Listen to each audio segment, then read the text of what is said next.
जो मैंने होमवर्क दिया था। तो क्वेश्चन नंबर 21 सबसे पहले करवाता हूँ मैं, ध्यान से देखना इसके लिए।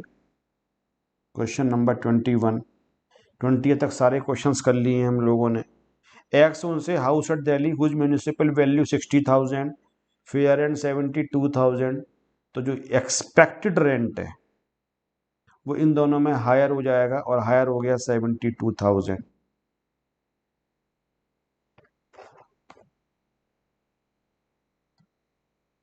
इसके बाद बेटा आगे दे रखा है, during the previous year house was vacant from 1 April to 30 June. 3 months के लिए वैकेट था। It was let out 7,500। तो ये हो जाएगा 7,500 इंटू 12, 90,000। फिर निकालते हैं A R owing to vacancy.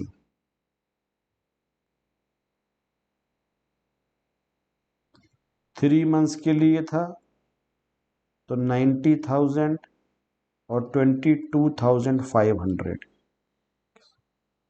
तो ये कितना बच जाएगा? ये बच जाएगा आपके लिए 67,500। तो देखो बेटा, right, he is very right, 67,500, क्योंकि वैकेंसी। अब करेंगे माइनस म्यूनिसिपल टैक्सेस, और म्यूनिसिपल टैक्सेस हो जाएंगे बेटा 18,000। 18,000 रुपये माइनस करेंगे तो 49,500। ये हो जाएगा बेटा NAV माइनस 24A 30%, 14,850। करेक्ट है ना? 14,850। यहाँ इंटरेस्ट निकालेंगे तो प्रीवियस ईयर 21-22 का इंटरेस्ट 13,500। पीसीपी का इंटरेस्ट नील हो जाएगा, और वो नील क्यों हो जाएगा? क्योंकि 5 ईयर्स लैप्स हो चुके हैं। घर पूरा हो गया था 16-17 में, तो 16-17, 17-18, 18-19, 19-20, 20-21, 5 ईयर्स हैज बीन लैप्स, इसलिए केवल करंट ईयर का माइनस करेंगे 13,500। तो जो आंसर निकल के आएगा वो कितना निकल के आएगा? 49,500 का 30% निकाल के मैं चेक कर लूँ। Yes, it was right. तो 49,500 माइनस 14,850 माइनस 13,500, और ये आ गया 21,150। This is the correct answer. ये क्वेश्चन केवल इसीलिए दिया था सो दैट आपको ये दोबारा से एक बार रिवाइज हो जाए। If 5 years has been lapsed from the year of construction और ईयर ऑफ एक्विजिशन, क्योंकि जिस ईयर में घर बन के तैयार होता है वहां से 5 साल तक पीसीपी का बेनिफिट मिलता है। तो अगर 5 years already has been lapsed before the relevant previous year, तो प्री कंस्ट्रक्शन पीरियड का बेनिफिट नहीं दिया जाएगा।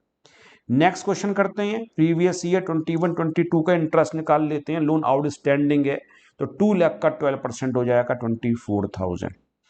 पीसीपी निकालते हैं, तो बेटा बोरो किया गया था 1 अक्टूबर 2018 के लिए, तो 1 अक्टूबर 18 से लेके 31 मार्च 19 एंड 19 एंड 20, क्योंकि घर पूरा हो गया था 2021 में, 1.5 ईयर। तो 24,000 plus 12,000 divide by 5, 36,000 divide by 5, 7,200। तो ये हो गया 31,200, and this is the answer of the 22 के बाद 23 करवाता हूं मैं आप लोगों के लिए। ध्यान से देखना। Mister X borrowed 80,000 at the rate of 10% on 1 June 2016 for the construction. Date of completion 27 December 19। 19-20 में पूरा हुआ है, लोन इज आउटस्टैंडिंग। तो यहां पे लिखा प्रीवियस ईयर 21-22। प्रीवियस ईयर 21-22 ये हो गया 8,000 rupees because loan is outstanding.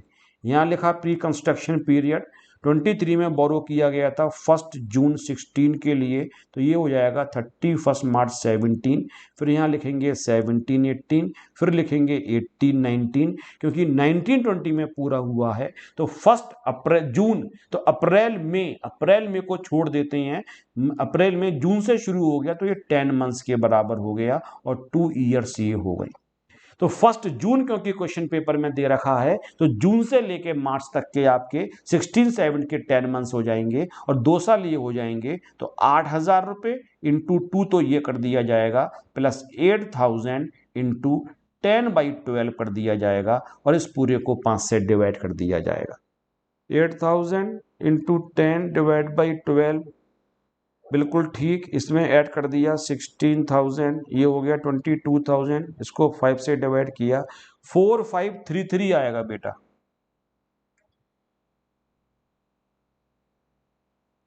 12,533।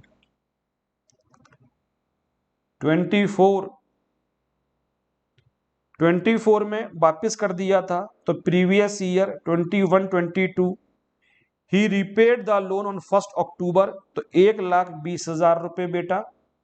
इसका 10% और 6/12 कर देंगे, क्योंकि हमारे प्रीवियस ईयर में वापस कर दिया है। तो कितना निकल के आएगा, ये हो जाएगा 6,000, क्योंकि 12,000 का आधा हो जाएगा 6,000। यहां पे ऐड करेंगे प्री कंस्ट्रक्शन पीरियड, तो 17-18 हो जाएगा, क्योंकि 1 अप्रैल 17 को बोरो किया था। 18-19 हो जाएगा, और एक 19-20 हो जाएगा, क्योंकि 20 और 21 में पूरा हो गया था 3 ईयर्स। तो 12,000 इंटू 3 डिवाइड बाई 5, ये 7,200 हो जाएगा, और ये हो जाएगा 13,200, and this is the correct answer, 13,200। इसके बाद next question 25। Mr. X borrowed 1,80,000 at the rate of 18% per annum on 1st April 2018 for the construction. Date of completion is 2nd December 2020. He repaid the loan on 1st June 2021. तो previous year 21-22 में ही repaid, और repaid किया है 1 जून 2021 को, तो he use the money only for 2 months, April and May. तो आपको जो करंट ईयर का इंटरेस्ट होगा वो केवल 2 मंथ्स का आएगा, अप्रैल एंड मई। 1 जून को वापस कर दिया, तो ये कितना बोरो किया था, 180, तो ये हो जाएगा 18,000, और 18,000 2/12 के हिसाब से ये आ जाएगा 3,000 रुपीज। इसके बाद पीसीपी निकाल लेते हैं, pre construction period. Pre construction period किस डेट पे बोरो किया था, बोरो किया था 18-19 में, तो 18-19 हो गया, और फिर उसने रीपे कर दिया, उस कंस्ट्रक्शन हुआ था 20-21 में, तो 19-20 भी हो गया। तो ये केवल 2 ईयर्स निकल के आएगा, 18-19 एंड 19-20। तो 2 ईयर्स का कितना हो जाएगा, 18,000 इंटू 2 डिवाइड बाई 5, 7,200, तो ये हो जाएगा 10,200। तो 25th का हो गया 10,200 बेटा। इसके बाद 26 मैंने आपके लिए और दिया था होमवर्क के तरीके से। Mister X borrowed 3 lakh at the rate of 10% on 1 April 2019 for construction. Date of completion of construction is 2 December 2019। Entire loan is outstanding, तो प्रीवियस ईयर हो जाएगा 21-22, और ये हो जाएगा 30,000। लेकिन पीसीपी इसके अंदर निकल के नहीं आएगा, क्योंकि जिस ईयर में बोरो किया गया उसी ईयर में कंप्लीट हो गया। क्योंकि जिस ईयर में कंप्लीट होता है उस ईयर का पूरा इंटरेस्ट सेम ईयर में डिडक्ट कर देते हैं, तो उसी ईयर में पूरा हो गया जिस ईयर में बोरो किया गया था, तो प्री कंस्ट्रक्शन पीरियड तो निल हो गया। तो इस क्वेश्चन के अंदर इंटरेस्ट आ जाएगा 30,000, 30,000 रुपए इज द करेक्ट आंसर। तो ये वो क्वेश्चंस थे जो एमसीक्यू के अलावा मैंने आपको करने के लिए दिए थे। तो आज मैं शुरू करता हूं आप लोगों के साथ बहुत प्यारा टॉपिक, जिसको कहा जाता है income under the head salaries. केवल मेरी बातें सुनना, मैंने फिर भी कहा अपने को साइलेंट पे रखना, जिसका भी अगर कोई अनम्यूट है तो वो म्यूट कर ले अपने लिए, क्योंकि टॉपिक का नाम है income under the head salaries. सबसे ज्यादा इंटरेस्टिंग है बेटा, और अगर बड़ा क्वेश्चन आया तो 10 मार्क्स तक का क्वेश्चन आ सकता है,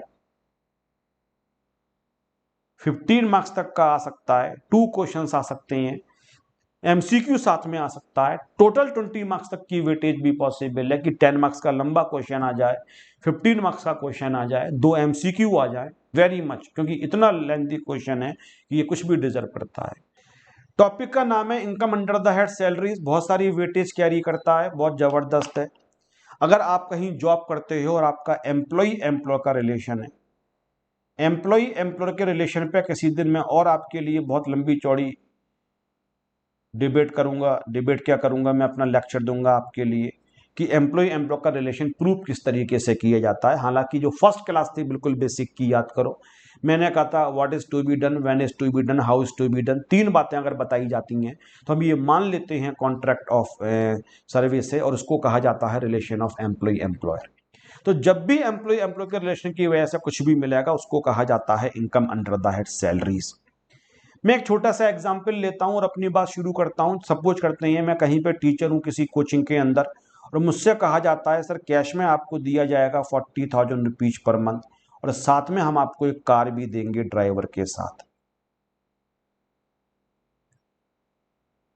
मैं बच्चों से पूछता हूं बताओ मेरी प्रीवियस ईयर की सैलरी कितनी होगी। बच्चे कहते हैं सर 40,000 इंटू 12 आपकी सैलरी हो गई 4,80,000। और सर काइंड पे आप कैसे टैक्स पे करोगे? कार में आप व्हील्स निकाल के तो सरकार को दे नहीं दोगे, या कार में स्टीयरिंग निकाल के सीट्स निकाल के? तो मैं कहता हूं बेटा कि जो काइंड में मिला उसका कुछ ना कुछ कैश में वैल्यूशन तो होता होगा, उसका कोई ना कोई मॉनेटरी वैल्यूशन तो होता होगा ना। कन्वर्ट कर लो वो कैश में किसके बराबर है। और सैलरी इसलिए कहा जाता है सैलरीज क्योंकि एक से ज्यादा चीजें आपके लिए मिलती हैं, और उन सबको जोड़ने के बाद जो होता है उसको सैलरी कहा जाता है। ऐसा हर चीज का भी पॉसिबल है, ऐसा बिजनेस के अंदर भी पॉसिबल है। मैं आपको टीच कर रहा हूं और टीच करते करते मैंने मेरी फीस 6,000 रुपये है, तो आपने कहा सर हमारे पास कैश नहीं है लेकिन हमारा पेट्रोल पंप है। मैंने कहा ठीक है मैं अपनी गाड़ी लेके आऊंगा और मैं 6,000 रुपये तक का फ्यूल फ्री में डलवा लूंगा।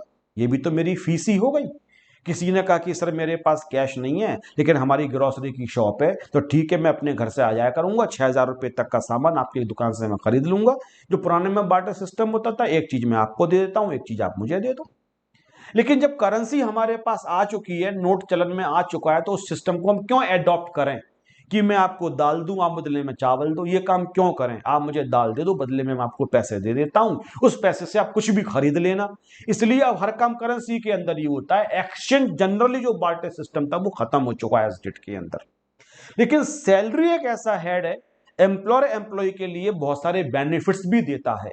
आप 9 से 5 किसी आदमी के लिए काम कर रहे हो, वो आपका ख्याल रखता है, वो कैश भी देता है और आपकी जरूरतें भी पूरी करता है। तो वहां पे कैश के अलावा बहुत सारी चीजें आपको काइंड के अंदर भी मिलती है, इसलिए सैलरी निकलना थोड़ा ज्यादा इंटरेस्टिंग हो जाता है। तो उस कार के अंदर जो फ्यूल यूज किया गया, सपोज करते हैं 1 साल के अंदर वो 1,000 लीटर फ्यूल मेरे बॉस ने मेरी कार में डलवा के दिया, जिसको मैं पर्सनल पर्पज से यूज करता हूं। तो यहां पे फ्यूल कितने का दिया गया? 1,000। और सपोज करते हैं फ्यूल का रेट चल रहा है इस समय 100 के आसपास, तो 1,00,000 रुपए का फ्यूल मेरी गाड़ी में डलवाया गया, तो मेरी सैलरी के अंदर 1,00,000 रुपए और ऐड कर दो। जो ड्राइवर मुझे दिया गया, जो मुझे घुमाता है जहां मैं जाना चाहता हूं, मेरे फैमिली मेंबर्स, सपोज करते हैं मेरा जो कोचिंग का मालिक है जहां मैं जॉब करता हूं, वो सैलरी पे करता है ड्राइवर के लिए 10,000 रुपीज पर मंथ।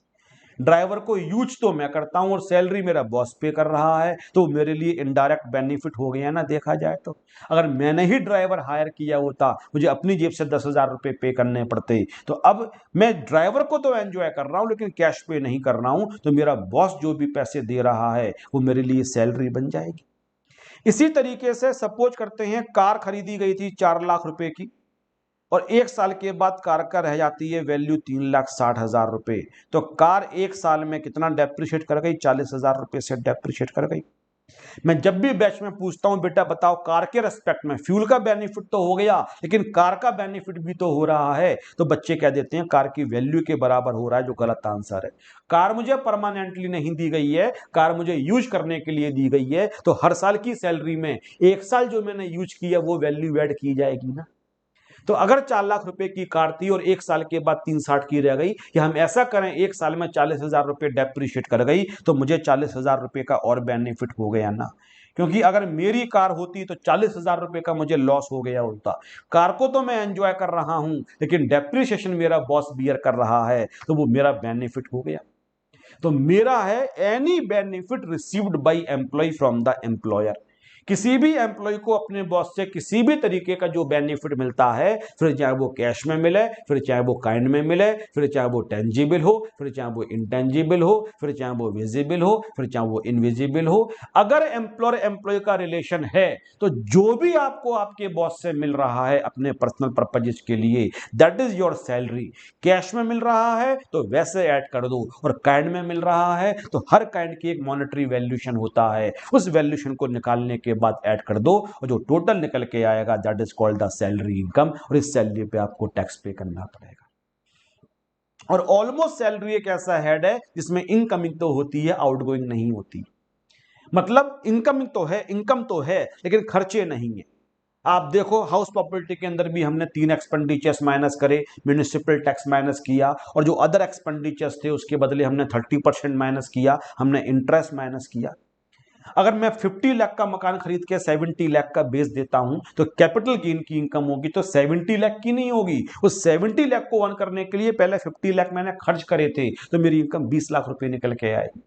जब मैं पीजीबीपी आपको टीच करूंगा तो वहां पे प्रॉफिट एंड लॉस अकाउंट दे रखा होगा। अगर मैं अपने इंस्टीट्यूट की इनकम निकालता हूं तो बच्चों की फीस इनकम साइड में डाल दूंगा, मैं अपने बिल्डिंग का डेप्रिसिएशन माइनस करूंगा, अगर रेंटेड होगी तो रेंट माइनस करूंगा, लाइट का बिल माइनस करूंगा, पानी का बिल माइनस करूंगा, बच्चों को नोट्स देता हूं वो माइनस करूंगा, जो विज्ञापन वगैरह एडवर्टाइजमेंट करवाता हूं वो माइनस करूंगा, जो स्टाफ है उसकी सैलरी के लिए माइनस करूंगा, जितनी भी चीजें हैं, प्रोजेक्टर लगा रखा है, चेयर्स हैं, टेबल्स हैं, इनका डेप्रिसिएशन माइनस करूंगा, तब मेरी taxable income under the head PGBP निकल के आएगी।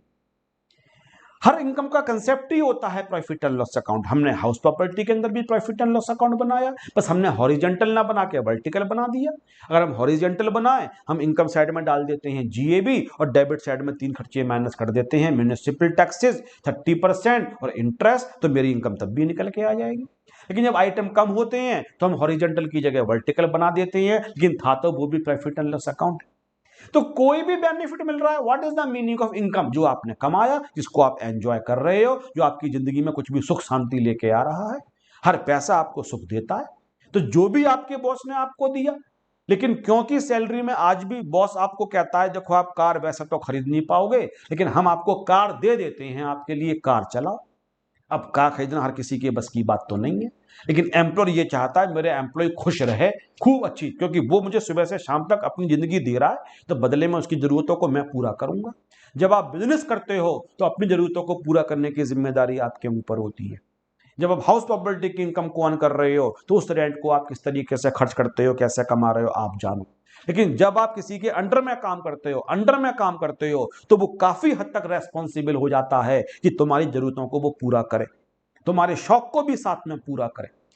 तो वो तुम्हें कैश तो देगा ही देगा, और बहुत सारी चीजें वो आपको दे सकता है। आपके घर के लिए सर्वेंट दे सकता है जो आपके घर के काम करेगा, डोमेस्टिक सर्वेंट। वो चाहता है कि तुम सुख रहो, तुम तसल्ली से रहो, लेकिन फिर 9 से 5 आके हमारे लिए काम करो। तुम मुझे पैसा कमा के दे रहे हो, मेरे बिजनेस को तुम इतना टाइम दे रहे हो, तुम्हारा ध्यान में रखूंगा। तुम चीज अफोर्ड नहीं कर भी पा रहे हो तो उस शौक को भी मैं पूरा करूंगा तुम्हारे। इसलिए सैलरी में कैश के साथ साथ बहुत सारी चीजें काइंड भी मिलती हैं, वो आपको खाना खिला सकता है, दैट इज सैलरी। तो जो भी वो बेनिफिट देगा, इसलिए मैंने अपनी एक डेफिनेशन बनाई। वैसे तो जो हम सैलरी की डेफिनेशन लॉ के हिसाब से देखेंगे, सेक्शन 17(1) में दे रखी है, वो तो हम बाद में करेंगे, जिसके अंदर तो पता नहीं क्या क्या लिखा हुआ है। लेकिन उसको छोड़ के अगर बहुत बिल्कुल लेमैन के तरीके से मेरी डेफिनेशन सुनोगे, any benefit whether in cash और kind, whether directly, indirectly, tangible, intangible, visible, not visible, जो कुछ भी एम्प्लॉय को एम्प्लॉयर से मिल रहा है अपने पर्सनल बेनिफिट के लिए, अपने सर्विसेज के अगेंस्ट, अगर एम्प्लॉयर एम्प्लॉय का रिलेशन है तो उसके लिए सैलरी कह दिया जाएगा। तो हमने कैश वाला भी ऐड कर लिया, और हमने फ्यूल का भी खर्चा ऐड कर लिया, हमने ड्राइवर की सैलरी भी ऐड कर ली, हमने कार का डेप्रिसिएशन भी ऐड कर लिया, और जो भी निकल के आएगा इसको सैलरी कहा जाएगा, और मोर और लेस इस पे आपको टैक्स पे करना पड़ेगा। तो जो सैलरी की डेफिनेशन, टेक्निकल डेफिनेशन है, उसमें कुछ टर्म्स अगर मैं छांट के लिखूं जो बेसिक लेवल पे आपको पता होने चाहिए, तो जो एम्प्लॉय को अपने बॉस से जो भी बेनिफिट्स मिलते हैं उसकी टर्मिनोलॉजी क्या होती है। एक तो मिलती है बेसिक सैलरी, जो बेसिक अमाउंट आपको काम करने के लिए मिलता है। इसके अलावा जो भी मिलेंगे उनको हम बेनिफिट्स कह सकते हैं, इंसेंटिव्स कह सकते हैं, लेकिन जो एक बेसिक आपको मिलता है कि आप काम कर रहे हो, आपको कैश मिलना चाहिए, उसको बेसिक सैलरी कहा जाता है। ये सबको मिलेगा ही मिलेगा, कोई भी ऐसा एम्प्लॉय नहीं होगा जिसको बेसिक सैलरी नहीं मिलती हो। इसके अलावा जितने भी बेनिफिट्स होंगे, जैसे कार हर किसी को नहीं मिलती है, ड्राइवर हर किसी को नहीं मिलता है, खाना हर किसी को नहीं मिलता है, घर हर किसी को नहीं मिलता है, बाकी सारी चीजें ऑप्शनल हैं। ये बॉस और आपका रिलेशन क्या है, आप कितने बड़े लेवल के एम्प्लॉय हो, आप कंपनी की आपको कितनी जरूरत है कि वो आपको रोकना चाहती है कि ये एम्प्लॉय हमारे पास आ जाए, इसकी सुख सुविधाओं का ध्यान रखते हैं, इस पर डिपेंड करेगा कंपनी आपको क्या क्या बेनिफिट देती है। लेकिन सैलरी कम या ज्यादा एक चीज तो कैश में देना पड़ेगा, that is called the basic salary, जैसे कि कमीशन हो गया। अभी जो कमीशन है ये हर किसी के लिए नहीं मिलेगा। कमीशन कुछ खास तरीके के लोगों को मिलता है, जैसे कि जो सेल्स डिपार्टमेंट में होते हैं या परचेज डिपार्टमेंट में होते हैं, वो कंपनी के लिए सेल करें अच्छी से अच्छी, तो मोटिवेट करने के लिए उन्हें कमीशन दिया जाता है। सैलरी के अंदर ये होता है, सैलरी के अंदर एक मोटिवेशन कई बार खत्म हो जाता है। जैसे सरकारी नौकरी में जो लोग होते हैं उनके पास मोटिवेशन नहीं होता है, उन्हें पता है हम काम आराम से भी करेंगे या कम भी काम करेंगे हम, तब भी कोई चिंता वाली बात नहीं है, हमारी सैलरी तो फिक्स्ड है। इसलिए अगर आप देखोगे गवर्नमेंट स्कूल्स के जो टीचर्स वगैरह, मैं हर की बात नहीं कर रहा हूं, लेकिन जो समाज में नोशन है मैं उसकी बात कर रहा हूं, वो सरकारी हॉस्पिटल के डॉक्टर्स वगैरह हैं, इन जनरल में बात जो लोग कहते हैं उसके बेस पे कह रहा हूं, बहुत ज़्यादा अच्छी पढ़ाई नहीं होती है। टीचर्स को पता है हम पढ़ाएंगे नहीं पढ़ाएंगे, टीचर्स क्लास में आके बैठ जाते हैं, बोलते रहते हैं, बच्चे सुनते रहते हैं। प्राइवेट कोचिंग्स चल क्यों रही हैं? इसी वजह से चल रही है, सरकारी स्कूल्स में टीचर्स पढ़ाते नहीं है। अगर टीचर्स रेस्पॉन्सिबिलिटी समझ के कॉलेज के अंदर, स्कूल्स के अंदर प्रॉपर तरीके से पढ़ाएं, तो फिर बताओ प्राइवेट ट्यूशन की जरूरत क्या रह जाएगी? मोटिवेशन ही नहीं। इसी तरीके से आप अगर किसी सरकारी बैंक में चले जाते हो तो आप देखते हो काम करवाने के लिए इस विंडो से उस विंडो, इस विंडो से इस विंडो। एक आदमी एसबीआई में एक इंटरव्यू देने गया, किसी पोस्ट के लिए निकला था, उसका सिलेक्शन हो गया राइट रिटर्न में, इंटरव्यू देने के लिए गया तो उससे क्वेश्चन पूछा गया कि बताओ चेक कैसे क्लियर किया जाता है? बोला काउंटर नंबर 5 पे जाके पता करो, और उस आदमी का सिलेक्शन हो गया। क्योंकि एसबीआई के अंदर जाते हो तो जवाब ये ज्यादा मिलता है कि इस काउंटर का काम ही नहीं, उस काउंटर पर जाके पता करो। उस काउंटर पर जाओगे, तीसरे काउंटर पर जाओ, एसबीआई के अंदर जाओगे, सरकारी बैंक में जाओगे, इस काउंटर से उस काउंटर ही घूमते रहते हो। मोटिवेशन कहाँ? उनको पता है भैया अगर काम कर भी दोगे नहीं भी कर दोगे, हमें तो सैलरी फिक्स मिलने वाली। लेकिन जो सेल्स डिपार्टमेंट में होते हैं उनको मोटिवेशन देने के लिए एक तरीका होता है कि सैलरी भले ही थोड़ी सी कम करके बोल दो, लेकिन कमीशन दे दो। अब अगर उसको ये पता है कि जो मैं सेल करूंगा उस पर 2% मुझे कमीशन मिलेगा, तो सेल करने का उसका तरीका चेंज हो जाएगा। अगर किसी को कमीशन नहीं मिलता है, सेल्स मैनेज, सेल्स एग्जीक्यूटिव के लिए केवल बेसिक सैलरी मिलती है, मतलब सैलरी मिलती है, कमीशन नहीं मिलता है, तो कस्टमर आता है 4 आइटम दिखाएगा, बेमन से दिखाएगा। कस्टमर बोलेगा भाई साहब ये आइटम निकाल दो, वो आइटम निकाल के दिखा देगा। भाई साहब ये आइटम निकाल दो, वो आइटम निकाल के दिखा देगा। पसंद आए नहीं, कन्विंस करने की कोशिश नहीं करेगा, या तो मना भी कर देगा कि नहीं भाई साहब आपके मतलब का नहीं है ये आइटम। लेकिन अगर इसी को कमीशन मिलने लगा कि जो भी आप सेल करोगे उस पर आपको कमीशन देंगे, तो अब सिनेरियो चेंज हो गया। आइए भाई साहब, आइए बहन जी बैठिए, आपके लिए बताइए क्या दिखाता हूं। ओए पानी लेके आ भाई साहब के लिए, बहन जी के लिए, भाई साहब चाय पियोगे? और आप खरीदने जाओ साड़ियों की दुकान पे, और कोई लेडी साड़ियों की दुकान पे जाती है और वो कमीशन एजेंट बैठा हुआ जिसको एक साड़ी, दो साड़ी, तीन साड़ी, 5, 10, 15, 20 की लाइन लगा के दिखा देगा वो, और इतनी ऊपर लाइन लगा देगा कि अब शर्मिंदा होगी, उठ के कैसे जाए। आपको ये लगेगा कि यार अब जाएंगे, जिसको कितना बुरा लगेगा, इसने 50 साड़ियां खोल के सामने दिखा दी हैं हमारे, और आप उस शर्म के मारे कुछ पता नहीं करते हो, कुछ लेने की कोशिश करते हो, और जहां आप हाथ रखते हो वहीं वो आपकी आंखें पढ़ लेता है और कहेगा भाई साहब बस ये आपने बिल्कुल सही, ये इस समय फैशन चल रहा है, बहुत अच्छी डिजाइन की है, इस फिल्म में इस एक्ट्रेस ने पहनी थी।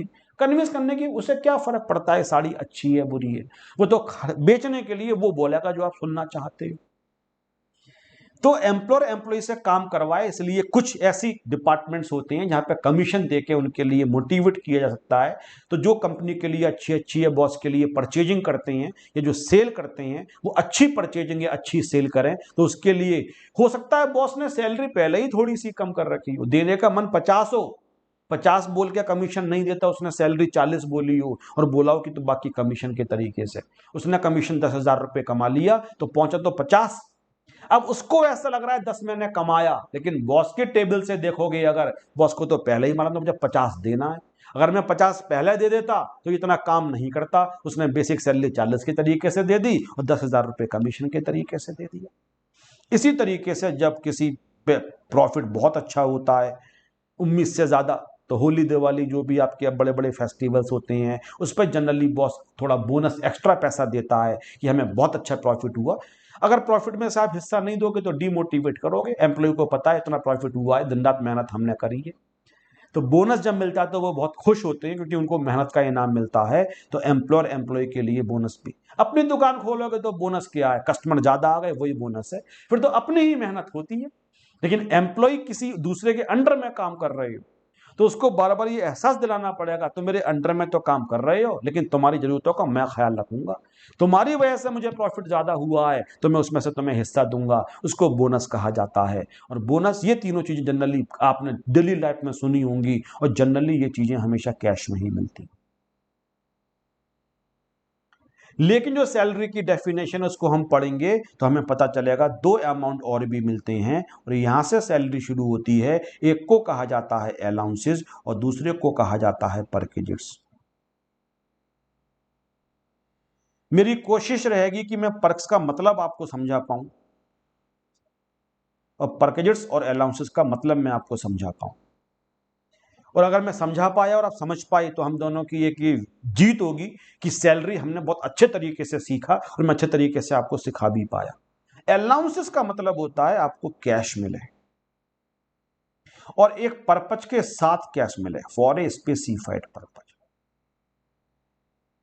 जब देने वाला आपको पैसे दे और आपको ये बता दे हम आपको इस पर्पज के लिए पैसा दे रहे हैं, उसके लिए कहा जाता है अलाउंसेस। मेरे बॉस ने कहा मिस्टर बंसल हम 5,000 रुपए पर मंथ आपके लिए देंगे टू पे रेंट, सो दैट आप अपने घर का रेंट पे कर सको।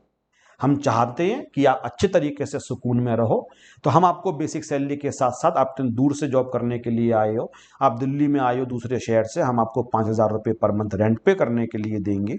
क्योंकि यहां पे दोनों बातें हैं, एक तो कैश मिल रहा है और एक साथ में एक पर्पज बताया बॉस ने, इसको कहा जाता है हाउस रेंट अलाउंस, HRA।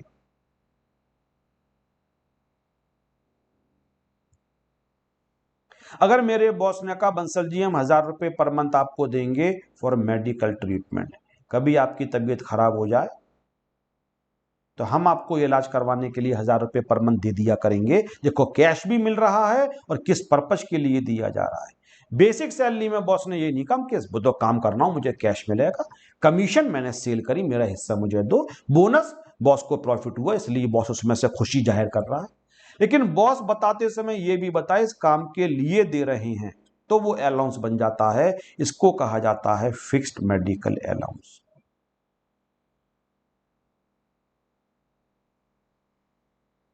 मेरे बॉस ने मुझसे कहा बंसल जी हम 500 रुपए पर मंथ आपके लिए लंच के लिए देंगे या मील के लिए देंगे, आप खाना वगैरह खाओ, इसलिए पर्पज बताया गया क्यों पैसा मुझे दिया जा रहा है। और जब भी पर्पज बताया जाएगा तो वो बन जाएगा लंच और टिफिन अलाउंस। लेकिन सबसे प्यारी बात मैं आपको बता दूं, वो खास बात होती है बॉस ने मुझे पर्पज बता दिया लेकिन पैसा मैं उसी काम के लिए खर्च करूं ये जरूरी नहीं होता है। मैं घर के अंदर रहूं ये जरूरी नहीं है। सपोज करते हैं मेरे अपना मकान है दिल्ली के अंदर, मैं उसमें रहता हूं, तो सर बॉस तब भी दे सकता है। हाँ, बॉस ने अपनी ड्यूटी निभा दी कि हम आपके लिए दे रहे हैं, आप बाहर से आए हो, अब उसके दिल्ली में मेरा अपना मकान है, मैं इसको सैलरी मान लूंगा, जिसको जरूरत वो अलाउंस मान ले। बॉस कहता है कि हम तुम्हारा ध्यान रख रहे हैं। अब फिक्स मेडिकल अलाउंस से तुम्हें समझ में आएगी जो मैं कहना चाहता हूं। बॉस ने कहा बंसल जी आदमी कभी कभी बीमार पड़ जाता है, 1,000 रुपए पर मंथ हर एम्प्लॉय को, अब मुझे खुशी हो रही है देखो मेरे बॉस ने मेरे तरफ ध्यान रखा, बट डज नॉट मीन कि ये मुझे बीमारी पे खर्च ही करना पड़ेगा। I keep my self fit and fine, मैं बाबा रामदेव का योगा भी करता हूं, सब कुछ करते हैं, सुबह पार्क भी जाता हूं, मैं बीमार नहीं पड़ा किसी महीने में। अगर बॉस कह दे 1,000 रुपए खर्च भी करने पड़ेंगे तो क्या मैं अपने को जानबूझ के बीमार कर लूं, उल्टा सीधा खाऊंगा जिससे फूड पॉइजनिंग हो जाए, फिर डॉक्टर के पास जाऊंगा, डॉक्टर ने 800 रुपए की मेडिसिन दी, सर प्लीज एक इंजेक्शन और लगा दो, सर मुझे 1,000 रुपए खर्च करने हैं। है लॉजिकल बात। बॉस दे रहा है, बीमार पड़ गए तो अलाउंस मान लो, बीमार नहीं पड़े तो बेसिक सैलरी कुछ भी मान लो, कैश मान लो, सैलरी मुझे मिली, अच्छी बात है।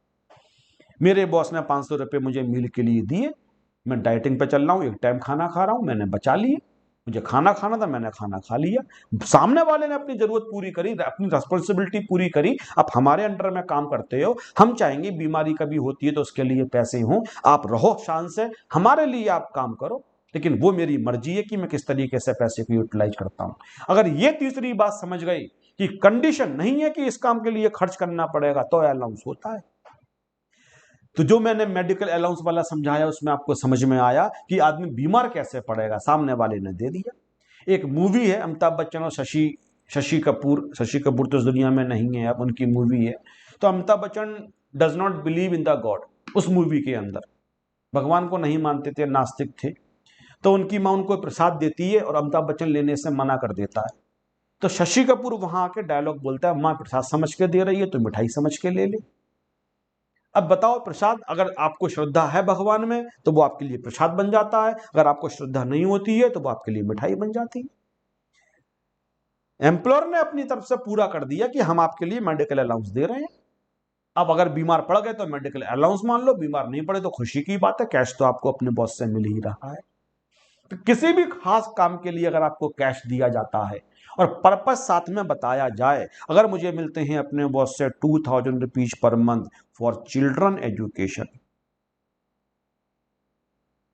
बच्चों की एजुकेशन के लिए ये एग्जाम में अलाउंस बहुत ज्यादा आता है, इसको कहा जाता है चिल्ड्रन एजुकेशन अलाउंस। देखो, पर्पज लिख दिया गया इस पर्पज के लिए। अब अगर मेरा बच्चा नहीं पढ़ रहा है तो तब भी मिल सकता है। फिर मैंने कहा, सामने वाले ने दे दिया, अगर बच्चा पढ़ रहा है तो अलाउंस मान लो, वरना कैश के तरीके से रख लो अपने पास। लेकिन अगर आपका बॉस आपसे कहता है कि आपको हम कैश नहीं देंगे, हम आपका काम करवा देंगे, हम आपका काम करवा देंगे, हम आपको कैश नहीं देंगे, उसको परकेजेट्स कहा जाता है। उसने कहा, हम घर की चाबी लो, घर के अंदर रह लो। अब ये पर्क बन गया। उसने कहा कि हम तुम्हें कैश नहीं देंगे मेडिकल के लिए, जब बीमार पड़ोगे तुम्हारा इलाज करवा देंगे। अब ये क्या बन गया? अब ये परकेजेट बन गया। अगर उसने ये कहा कि हम आपके लिए लंच के लिए कैश नहीं देंगे, आपको खाना खिला देंगे, अब ये क्या बन गया? परकेजेट बन गया। उसने कहा बच्चों की एजुकेशन के लिए कैश नहीं देंगे, स्कूल के अंदर बच्चे पढ़ते हैं, हम उसकी फीस पे कर दिया करेंगे आपके बच्चों की, अब ये परकेजेट बन गया। हर हर काम दो तरीके से होता है, आप देने वाले को कैश दे दो, या फिर ये पढ़ो, जरूरत पड़ जाए तो हमारे पास आ जाना, हम तुम्हारा काम करवा देंगे। जब आप पहले ही एक पैसा दे देते हो तो कहा जाता है अलाउंस, लेकिन जरूरत पड़ने पे आप उसकी सहायता कर देते हो तो कहा जाता है परकेजेट। इसके लिए एक बच्चा हॉस्टल के अंदर बड़ा उदास सा बैठा हुआ था, बड़ा, तो उसके दोस्तों ने पूछा क्या हो गया? बोले घर वालों से बुक्स के लिए पैसे मंगाए थे, घर वालों ने बुक्स ही भेज दी। अब समझ में आया? अगर पैसे आ जाते तो फिर हम बुक्स में खर्च करते नहीं करते, हमारी मर्जी होती, हम और काम में भी खर्च कर लेते, घर वालों ने बुक्स ही भेज दी। अब ये पर्क बन गया। तो अगर आपको किसी काम के लिए पहले कैश मिल जाए, दैट इज द अलाउंस।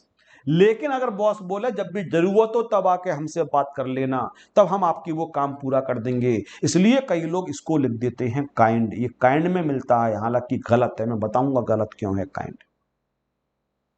वो कहते हैं घर मिला काइंड में हो गया, इलाज मिला काइंड में हो गया, खाना मिला काइंड में मिला, बच्चों की एजुकेशन, कैश नहीं मिल रहा, जरूरत पूरी हो रही है, जरूरत पूरी होने का मतलब ही काइंड हो गया। तो मैं एक कदम बच्चों को थोड़ा सा आगे बढ़ाता। जब भी कोई बॉस पर्क प्रोवाइड करता है तो दो तरीके से प्रोवाइड कर सकता है, from own sources, from outside sources.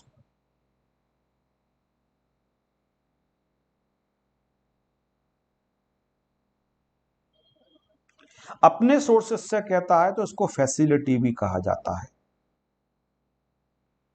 और बाहर से कहीं से अरेंज करता है तो उसको ऑब्लिगेशन या रीइंबर्समेंट कहा जाता है।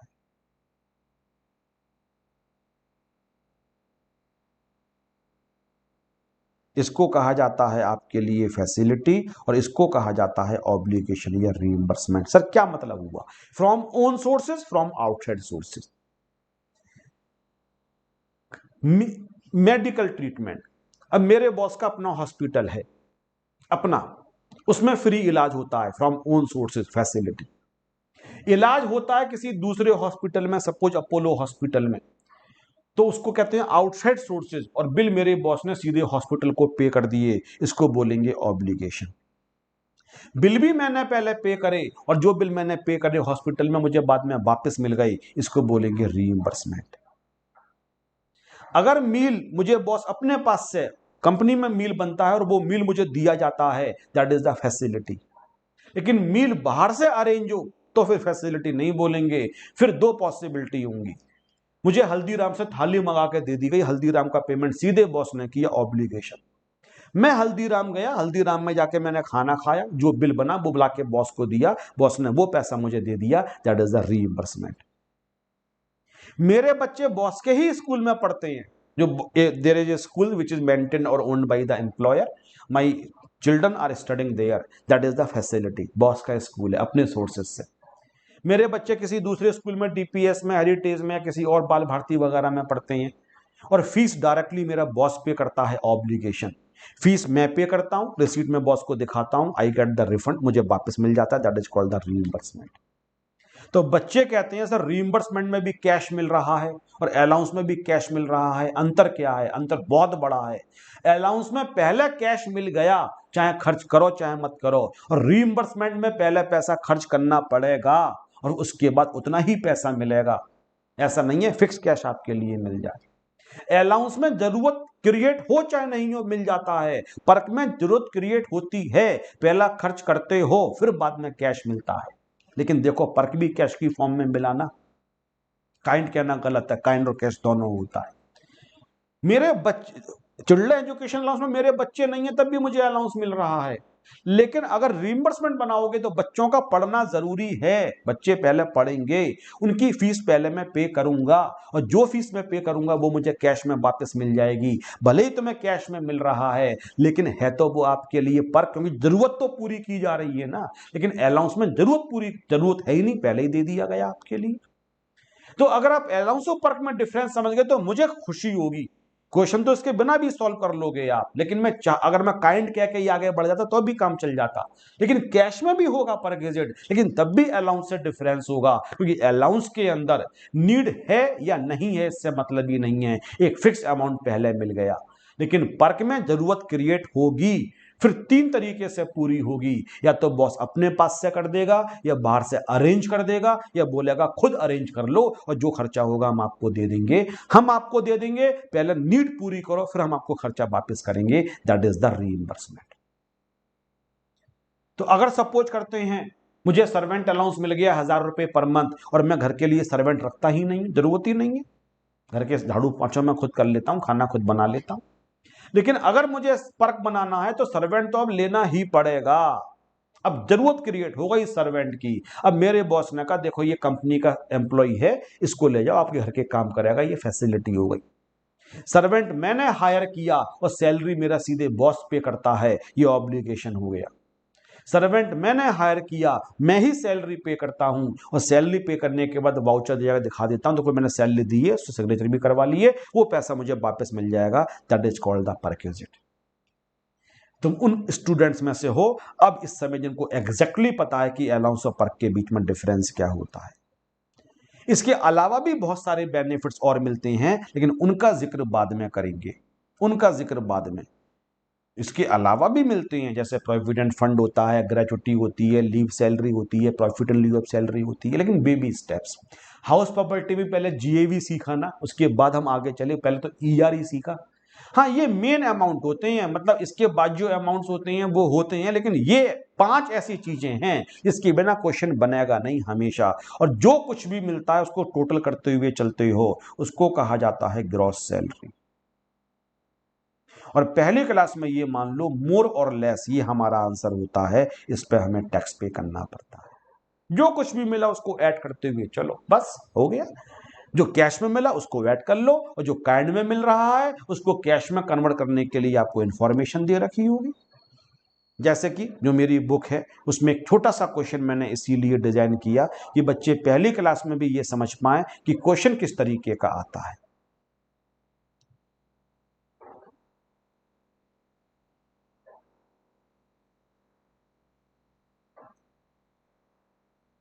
बड़ा मजा आएगा सैलरी करने में आपको, बहुत ही शानदार टॉपिक है सैलरी। इजी है, लेंदी जरूर है लेकिन इजी है, you will really love this chapter.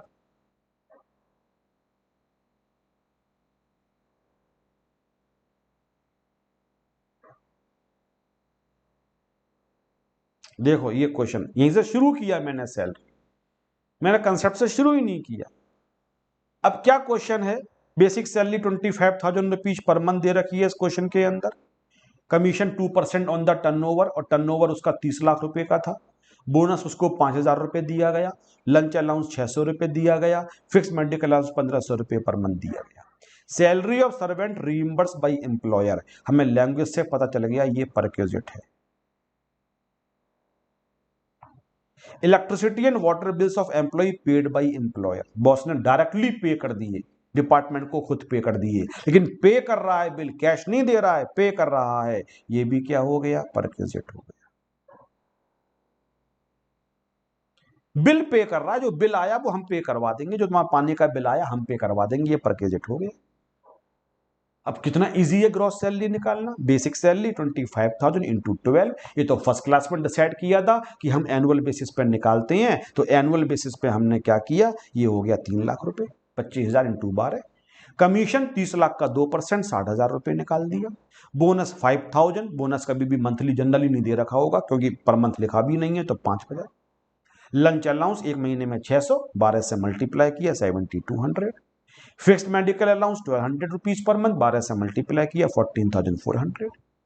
अब ये बताओ, मुझे सर्वेंट दिया गया, मैंने सर्वेंट घर पे रखा, जिसकी सैलरी 2,000 रुपये पर मंथ मैं देता हूं, मेरा बॉस मुझे वापस करता है, कितना बेनिफिट हुआ। सर सर्वेंट को तो आप एंजॉय कर रहे हो और सैलरी आपका बॉस दे रहा है, तो जो सैलरी मिल रही है वो आपका बेनिफिट हो गया। 2,000 इंटू 12, 24,000।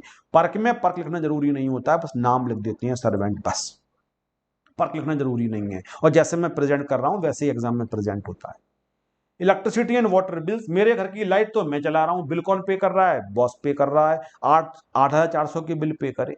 पानी मैं यूज कर रहा हूं, पे कौन कर रहा है बिल, मेरा बॉस पे कर रहा है। अगर मैं बॉस नहीं पे करता तो मुझे पे करने पड़ते ना, दैट इज माई सैलरी 2,700, इन दोनों को ऐड किया 11,100, इसका टोटल कर दो, सैलरी आ गई 4,21,700।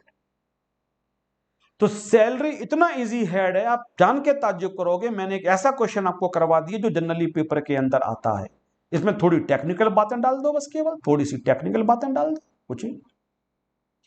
तो आपको जितने भी बेनिफिट्स मिलते हैं उसमें जो मेन बेनिफिट्स होते हैं वो ये 5 बेनिफिट्स होते हैं, और बेनिफिट्स होते हैं जैसे कि एक प्रोविडेंट फंड के नाम से बेनिफिट होता है,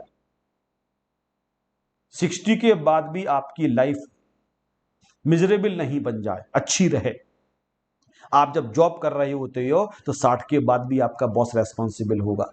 आप 25 साल पर जॉब को ज्वाइन करते हो, जनरली आसपास 25 के, 60 पर रिटायरमेंट लेते हो, 35 ईयर्स नौकरी करते हो, तो क्या 60 साल के बाद दूध में मक्खी की तरीके से निकाल के फेंक देगा? भैया तुम्हारी जवानी के जो दिन थे प्योर तुम्हारे गोल्डन दिन, तब तो उसने अपना काम करवाया, तुम्हें पैसा दिया। अब जब आदमी काम करने लायक नहीं बचा, क्षमता नहीं बची, तो क्या उसकी केयर नहीं करेगा वो?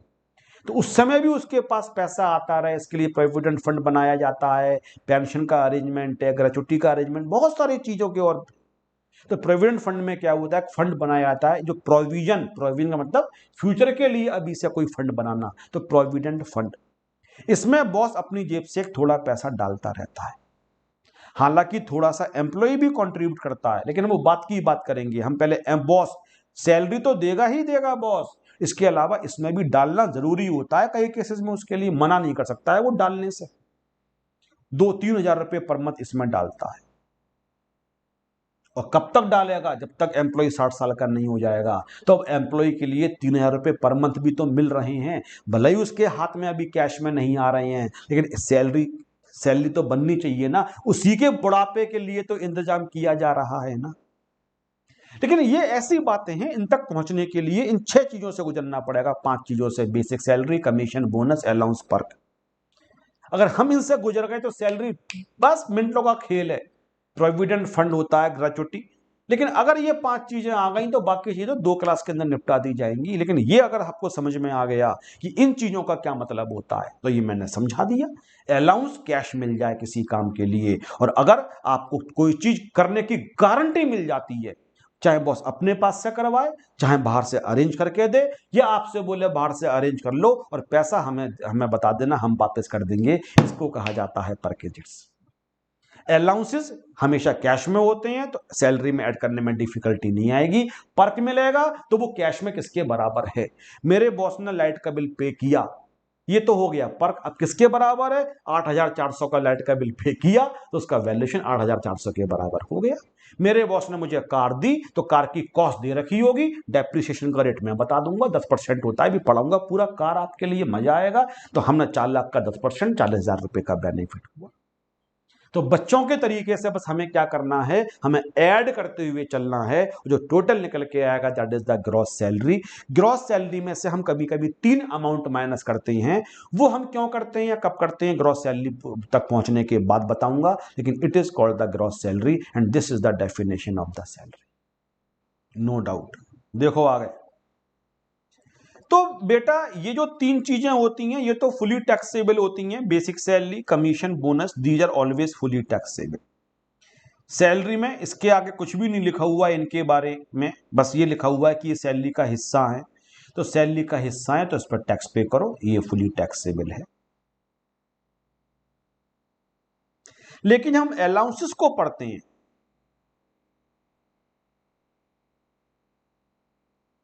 तो अलाउंसेस में से इनकम टैक्स में लिखा हुआ है कि हम आपको एक बेनिफिट देंगे और उस बेनिफिट को कहा जाता है एग्जेम्पशन। इस वर्ड से दोस्ती कर लो। अगर आप सीएमए कोर्स करने के लिए बहुत ज्यादा डिटरमिन्ड हो कि हमें तो करना ही करना है हर हालत में चाहे कुछ हो जाए, तो फिर मुझे ये पता है कि आप टैक्स में कुछ ना कुछ जरूर करते रहोगे, क्योंकि मैं इंटर में आपका tax one of favourite subject तुम्हारा बना के रहूंगा, इस बात की गारंटी है। तो 2 महीने बाद मुझसे बोलोगे कि सर हम केवल टैक्स के क्वेश्चंस लगाते रहते हैं, बाकी सब्जेक्ट्स हम किस टाइम करें। किसी का ऑलरेडी बहुत ज्यादा इंटरेस्ट किसी सब्जेक्ट में है तो अच्छी बात है, बनाओ उसको अपना फेवरेट। लेकिन मैं कोशिश करूंगा कि तुम टैक्स भी खूब पढ़ो, तुम्हारा मन करे क्वेश्चन सॉल्व करने का टैक्स के। और इंटर में मुझसे पढ़ लिए तो फाइनल में तो आओगे ही आओगे आप डेफिनेटली, तो फिर मुलाकात दोबारा होगी। फिर पढ़ेंगे वाला टैक्स जो प्रैक्टिकल लाइफ में यूज होता है, टीडीएस के डिटेल में, filing of return, assessment procedure, penalty prosecutions, advance ruling, international taxation, वो हाई फाई टैक्स पढ़ेंगे फाइनल में। तो एग्जामिशन से दोस्ती कर लो। इनकम टैक्स में सबसे ज्यादा यूज होने वाला वर्ड है, इसका मतलब होता है non taxable, not non taxable या नॉट टैक्सेबल। एग्जाम का मतलब ही माफी होता है। हाँ, टेक्निकल नाम ये होता है income, income, income which do not form part of total income.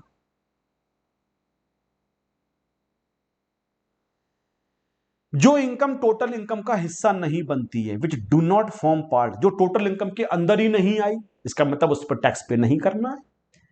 Exemption बोल लो, डिस्काउंट बोल लो, डिडक्शन बोल लो, डेली लाइफ में आप एग्जाम्शन डिस्काउंट के लिए बोल सकते हो। तो तुमने एक दुकान पे गए, तुमने एक शर्ट ली जो 1,000 रुपए की थी, एक ट्राउजर 2,000 रुपए का था, 3,000 रुपए का हो गया। आपने कहा भैया कितना डिस्काउंट दोगे, उसने 200 का डिस्काउंट दे दिया आपके लिए, 2,800 रुपए का बिल आपका बन गया।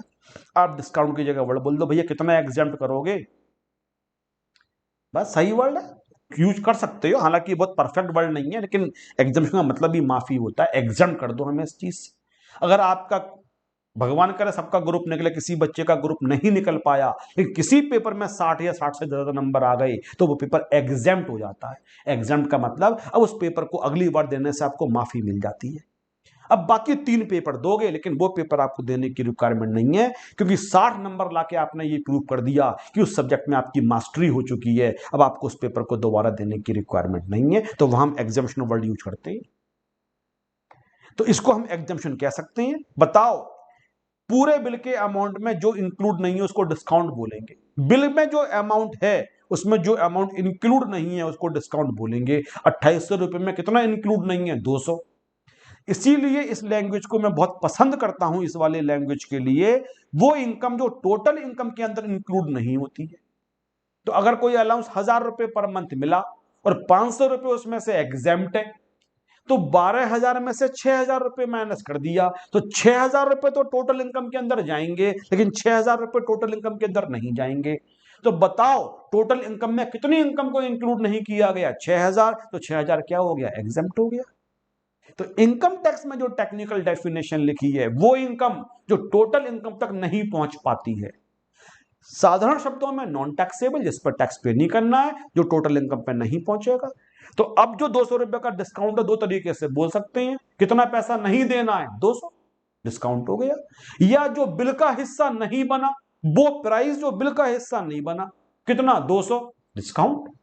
घुमा फिरा के बोल लो चाहे सीधे बोल लो, लॉ में लिखा हुआ है जो इनकम टोटल इनकम के अंदर इंक्लूड नहीं होती है उसको कहा जाता है एग्जेम्प्टेड इनकम। लेकिन हम टेक्निकल लैंग्वेज को हमें पढ़ लेते हैं, लेकिन आगे से हम यही बोलेंगे जिस पे हम टैक्स पे नहीं करेंगे वो इनकम एग्जेम्प्टेड इनकम होती है।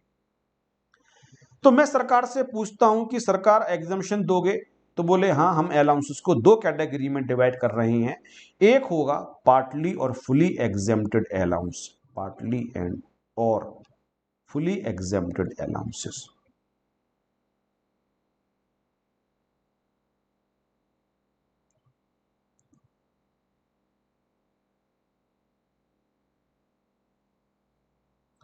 और मैंने कहा दूसरी कैटेगरी, बोले जो बच गए अदर्स, इसके अलावा जो भी बच जाएंगे और वो हमेशा फुली टैक्सेबल होंगे, उन पे एग्जम्पशन का बेनिफिट नहीं मिलेगा, उसमें आपको टैक्स पे करना ही पड़ेगा। तो इनकम टैक्स में फुली टैक्सेबल नहीं समझाए गए हैं, कौन कौन से एग्जेम्प्टेड है ये बता दिए गए, बस सही है। जो बच गए वो फुली टैक्सेबल, कोई भी अलाउंस जो पहली कैटेगरी में नहीं लिखा हो वो फुली टैक्सेबल में चला जाएगा, वो आपके लिए फुली टैक्सेबल हो जाएगा। अलाउंसेस सैलरी होते हैं, जिसमें से एग्जम्पशन है वो हम आपको बता देते हैं। तो क्यों होते हैं, क्यों दिया गया, सब बातें मैं बताऊंगा, लेकिन पहले मैं ये बता दूं जो सेक्शन होता है एग्जम्पशन का वो होता है सेक्शन 10 क्लॉज 14 और रूल होता है 2BB। कई बार वो चाहते हैं रूल लिखा जाए तो सेक्शन याद नहीं रहे, तो बच्चों कोशिश करना कम से कम रूल तो आपको याद रहे। मैं लॉजिक भी दूंगा कि इसको एग्जेम्प्ट क्यों किया गया, इसको टैक्सेबल क्यों किया गया, लेकिन बेसिक बात तो मुझे पहले बतानी पड़ेगी आगे चलने से पहले। तो सेक्शन 14 में ये लिखा हुआ है कि एग्जम्पशन मिलेगा, और कितना मिलेगा ये 2BB में लिखा हुआ है। तो हम जब 2BB में जाके बोलते हैं कि सर कितना एग्जम्पशन दोगे, तो लिखा हुआ है ये जो अलाउंसेस होते हैं, ये जो अलाउंसेस होते हैं ये ऑफिशियल पर्पस से दिए जाते हैं,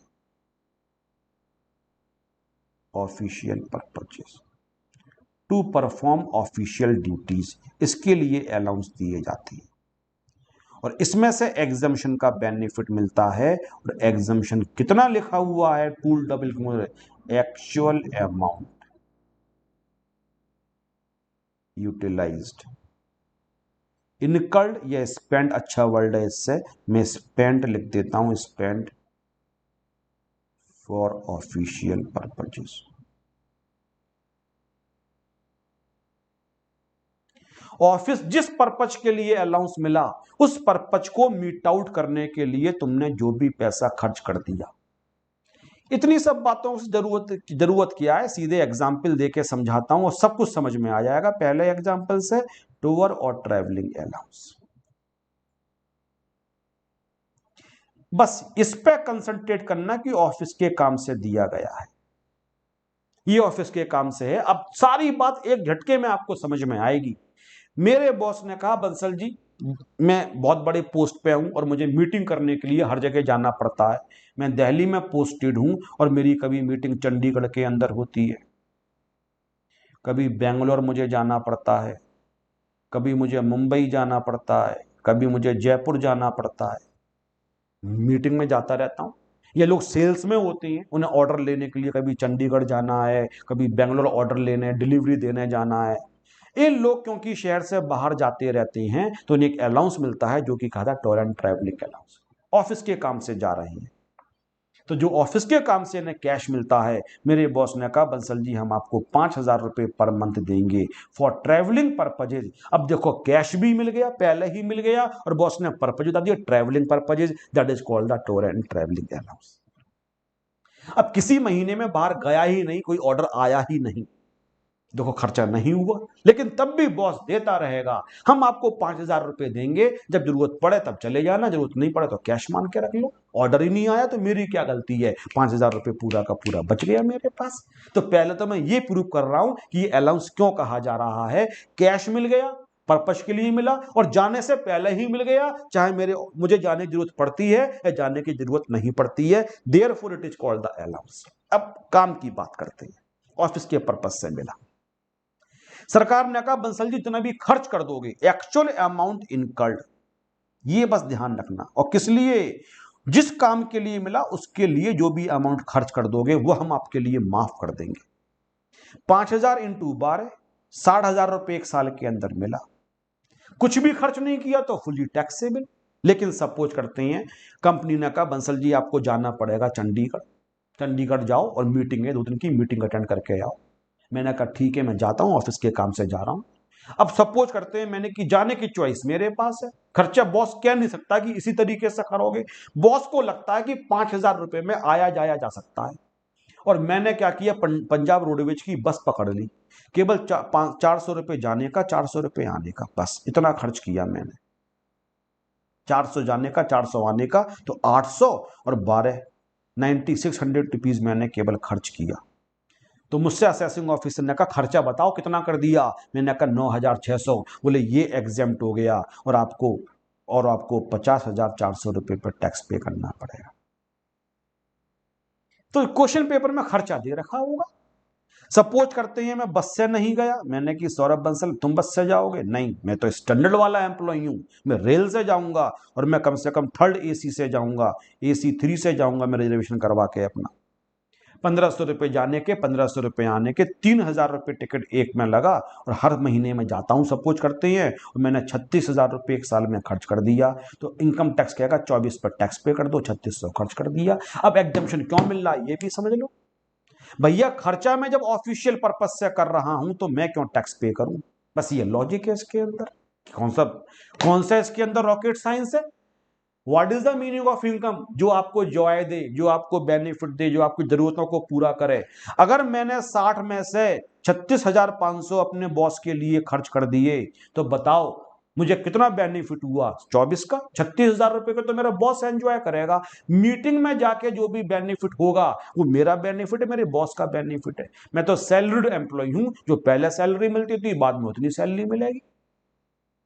समझो, आप कभी भी जाते हो मीटिंग करने के लिए, जाओ, एक बहुत बड़ा कॉन्ट्रैक्ट है, बॉस ने आपको भेज दिया, आप गए, आप मीटिंग करी, कंपनी को आपने रिप्रेजेंट किया, तो जो खर्चा कर रहे हो वो कंपनी को बेनिफिट दिलाने के लिए कर रहे हो, खुद के लिए कर रहे हो, कंपनी को बेनिफिट दिलाने के लिए, तो आप क्यों टैक्स पे करोगे।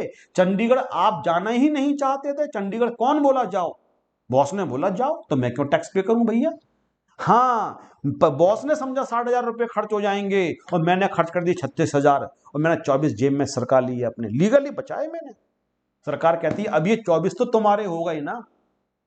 समझो बात के लिए, मैं हमेशा बच्चों से बोलता हूं क्लास शुरू होने वाली है, मार्कर खत्म हो गए जिससे हम बोर्ड पे लिखते हैं, पुराने जमाने में तो 2018 के बाद से मैं इसी पर टीच कर रहा हूं। मैंने 100 रुपए दिए, मैंने कहा बेटा जा मार्कर ले, क्लास शुरू होने वाली है ऑफिस बॉय के लिए। अब मैंने 100 रुपए उसको दे दिए, पहले ही दे दिए। मुझे पता था 100 रुपए का डिब्बा आता है, और वो उसने कहीं से जुगाड़ लगा के 80 रुपए का वो मार्कर ले आया, 20 रुपए अपनी जेब में रख लिए। बताओ उसने मुझसे कितने कमाए, 20 रुपए। बेटा मैंने 100 रुपए दिए थे, लेकिन सर 80 जो खर्च करे उसको उसने खुद का एंजॉय किया। वो तो आप मार्कर पढ़ाओगे ना, आपको फीस मिलेगी ना बच्चों की, आपके ऊपर खर्च कर दिए ना, आप ही को वापस कर दिए ना। तो तुम चंडीगढ़ गए, तुम मीटिंग में गए, तो जो तुमने 36,000 रुपए खर्च करे ये एक तरीके से बॉस को ही तुमने वापस कर दिए। बॉस ने बोला ये काम कर दो, तुमने लाके चीज बॉस को दे दी। अब वो ट्रैवलिंग के फॉर्म में थी तो क्या फर्क पड़ता है, लेकिन बॉस के बिहाफ पे जो तुम गए थे ना, तुम अपने बच्चों की फीस पे करते हो, वो बॉस देता है, वो तुम्हारा बेनिफिट है। तुम खाना खाते हो उसके लिए कैश मिलता है, वो तुम्हारा बेनिफिट है। बॉस कहता है हमारा ये काम कर दो और तुम वो पैसा खर्च करते हो, तो तुम क्यों टैक्स पे करोगे। तुमने वो पैसा खर्च तो बॉस के ऊपर किया ना, अपने ऊपर कहां खर्च किया, तो वो तुम्हारी इनकम में क्यों ऐड होना चाहिए। तो मैं अपने स्टूडेंट्स को एंड तक यही समझाता रहता हूं बेटा, कि जो अलाउंसेस होते हैं वो आप रटना मत कि ये फुली टैक्सेबल है। ये आप ये देखना कि अगर ऑफिशियल पर्पज से हैं, तो जो हम खर्च करेंगे वो एम्प्लॉय का बेनिफिट ही नहीं है, तो एम्प्लॉय उस पर क्यों टैक्स पे करेगा। तो उसने जब खर्च किए थे आपके लिए 9 कितने 800 रुपए इंटू 12 96। अब सपोज करते हैं मैंने कहा बंसल यार तुम कहाँ ट्रेन से जाओगे, तुम अपनी टैक्सी से जाओ, ट्रेन में कहाँ भीड़ होती है। मैं टैक्सी से गया, अब टैक्सी से मैं गया तो 2,000 रुपये जाने के, 2,000 रुपये आने के, मैंने 4,000 रुपये खर्च कर दिए, 48,000। अब सॉरी, हाँ 48, तो 12,000 रुपये सरकार टैक्स से बिल कर देगी। मैंने बॉस के ऊपर 48 खर्च कर दिए। लेकिन मैंने कहा बंसर कहाँ जाओगे तुम, एसी से जाओ, वो तुम बाई एयर जाओ। और मैं बाई एयर गया, और बाई एयर जाने का 4,000 रुपये जाने का, 4,000 रुपये आने का, तो मैंने 8,000 रुपये पर मंथ खर्च किया, क्योंकि हर महीने मुझे जाना भी पड़ा, और मैंने 96,000 खर्च कर दिया।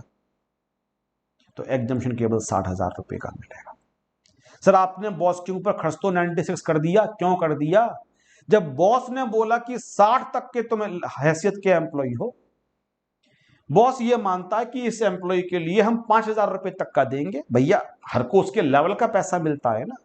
किसने कहा हवाई जहाज से जाओ, जब तुम टैक्सी से तुम 5,000 रुपये के अंदर जा सकते थे टैक्सी से, तो तुम हवाई जहाज से क्यों गए, बाई एयर तुम क्यों गए? अब तुमने ये बॉस के ऊपर खर्च नहीं किया, अब तुमने ये अपने शौक के ऊपर खर्च कर लिया। जब मुझे मार्कर दिया गया, 100 रुपये दिए मैंने, और 100 रुपये का मार्कर नहीं है, तो लड़के को मुझसे आके बोलना चाहिए था कि सर जी 100 रुपये का मार्कर नहीं मिल रहा है, या सर 2 मार्कर है, 90 वाला है, 120 वाला। तो मैं क्या बोलता, 90 वाला लेके आ। मैं बॉस से बोलता बाई ईयर के 8,000 रुपये हैं, तो बॉस क्या कहता, भैया 5 देते हैं हम तुम्हें, 5 के अंदर ही जाओ, चाहे बस से जाओ, वो अलग मर्जी है। समझ रहे हो, आज लॉजिक समझ में आ रहा है? तो अगर ज्यादा खर्च कर दोगे तो एग्जम्पशन केवल अलाउंस के बराबर मिलेगा। इनकम टैक्स में क्या लिखा हुआ है, एक्चुअल अमाउंट स्पेंट और allowance received which ever is lower, allowance received which ever is lower. तो मिला 60, खर्च किया 40, तो 40 एग्जेम्प्ट होगा। मिला 60, खर्च कर दिया 90, तो 60 एग्जेम्प्ट होगा, लोअर वाला। तो सर आप ये लैंग्वेज क्यों नहीं लिखते हो? मैं तुम्हें गुरु मंत्र दे रहा हूं, पूरे इनकम टैक्स में एक भी एक्सेप्शन नहीं है। एग्जेम्पशन इनकम को एक्सिड कर कैसे सकता है, लॉजिक बताओ। 1,000 रुपए की शर्ट खरीदने के लिए गए, बताओ मैक्सिमम आपको डिस्काउंट कितना मिल सकता है, 1,000 रुपए।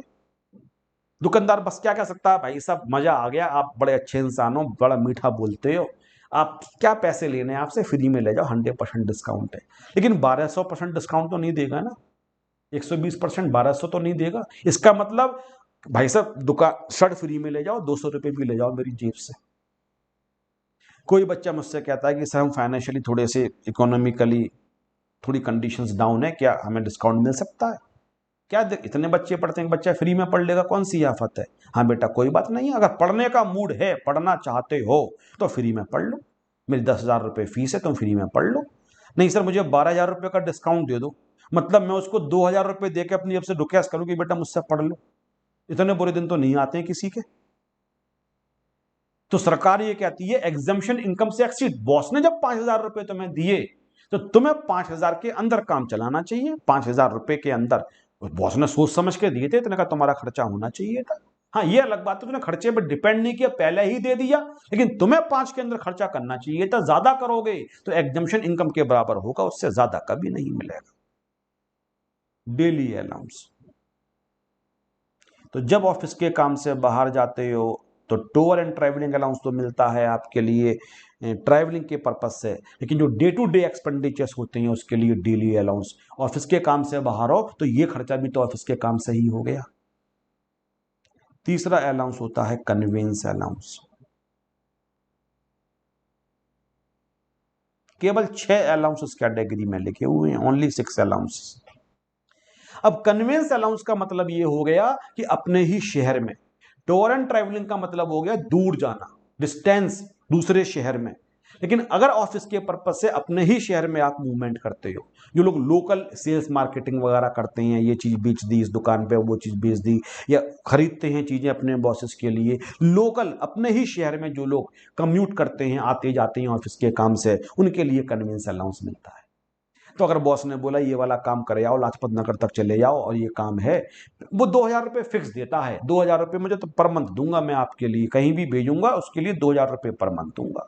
ये अब क्या बन गया आपके लिए, कन्वेंस अलाउंस। आपके पास एक बाइक है, उसमें आप फ्यूल डलवाते हो उस बाइक के अंदर, और फ्यूल बहुत सस्ता डलता है, एवरेज बहुत अच्छा है, 500 रुपये में महीना निकाल देते हो। आप फ्यूल की रिसीट दिखा दो, 1,500 रुपये टैक्सेबल हो जाएंगे। लेकिन अगर आपने कहा कि नहीं मैं हर जगह ऑटो से जाऊंगा, ऑटो रिक्शा करके जाते हो, आपने 1500 रुपये खर्च कर दिए। खर्च तो बॉस के ऊपर ही कर रहे हो। जो ऑर्डर लेके आएगा, सामान भी कहेगा, बॉस का प्रॉफिट होगा, तो 1500 रुपये तुमने कहाँ एंजॉय किए? ऑटो में बैठने किसका मन करता है? ये तो आपने बॉस के ऊपर खर्च करे 500 रुपये टैक्सेबल। तो जो आप खर्च कर दोगे दैट इज द एग्जाम्प्ट। इसलिए प्रैक्टिकल लाइफ में कई लोग बेईमानी कर लेते हैं। 2000 रुपये कन्वेंस अलाउंस मिला, उन्होंने क्या किया, बस का पास बनवा लिया। अब दिल्ली के अंदर तो एक बस का पास बन जाता है, दिल्ली में किसी भी बस में घूमते रहो आप उसके अंदर। और बहुत कम खर्चा किया और पैसा सारा बचा लिया। लेकिन वो अपने दोस्तों से कहते रहते हैं, जब भी ऑटो में बैठो, टैक्सी में बैठो, तो बिल मेरे नाम से ले लेना। ये अब प्रैक्टिकल लाइफ में लोग बेईमानी कर लेते हैं। अब वो बिल अपना बचा के रख लेते हैं कि हमने गाड़ी में फ्यूल डलवाओ कभी भी तो मेरे नाम से बिल बनवा लेना बस केवल। सरकार को ये दिखा देती है हमने सारा पैसा बॉस के ऊपर खर्च कर दिया। खर्च बहुत कम करते हैं, ये अलग बात है। मुझे चंडीगढ़ जाना था बॉस के काम से, तो मैं गया तो अपने डीटीसी की बस से, और किसी मैंने रिलेटिव को बोल दिया कभी भी चंडीगढ़ जाओ तो कम से कम ओला उबर का बिल बनवा लेना और मेरे नाम से बनवा लेना, बस केवल मेरी ऐप से बुकिंग कर लेना। बस हो गया, पैसे बच गए आपके। वो अलग बात है। तो वो बेईमानी मैंने पहले भी क्लास में कहा था, वो तो अलग है। हम तो वो पढ़ रहे हैं जो लॉ में लिखा हुआ है इस तरीके से होना चाहिए। अब जैसे कि यहां पे लिखा हुआ है हेल्पर अलाउंस।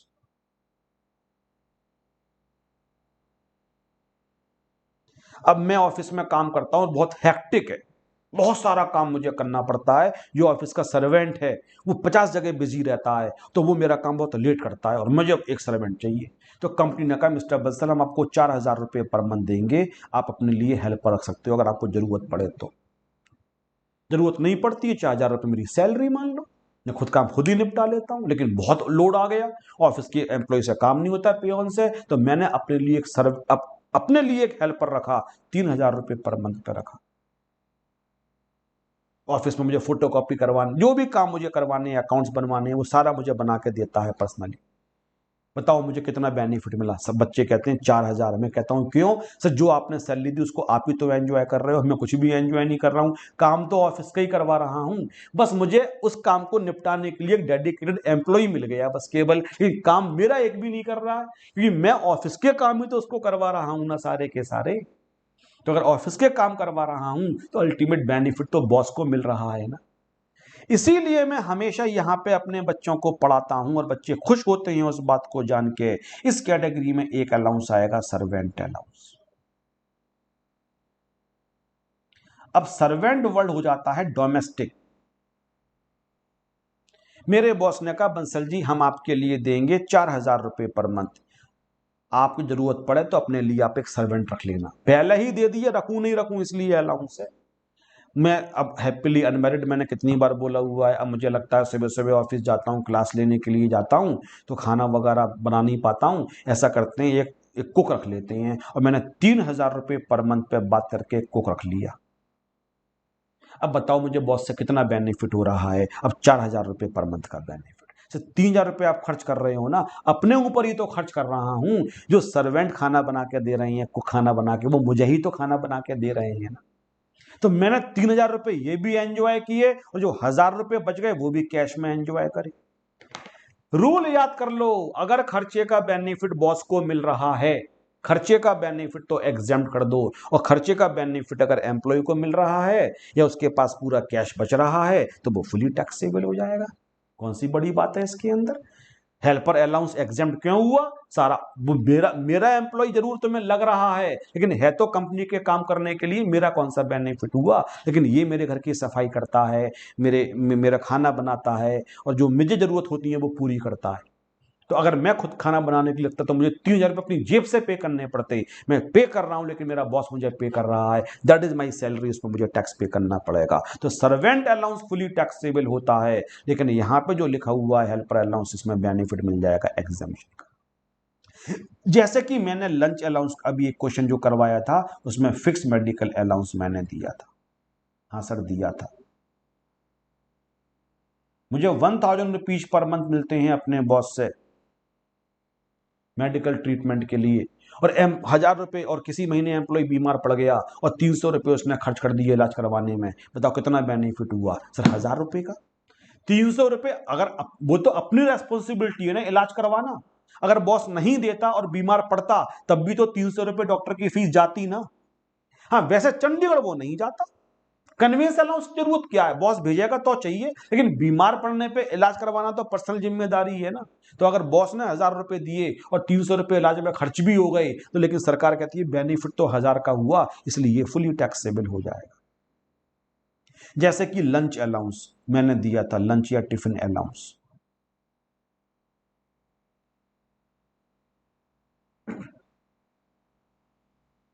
मुझे 1,000 रुपए पर मंथ लंच के लिए मिलते हैं, मैंने 700 रुपए का लंच कर भी लिया, तब भी तो भैया 1,000 रुपए बेनिफिट हुआ, वो 700 रुपए मेरे पेट में ही तो गए।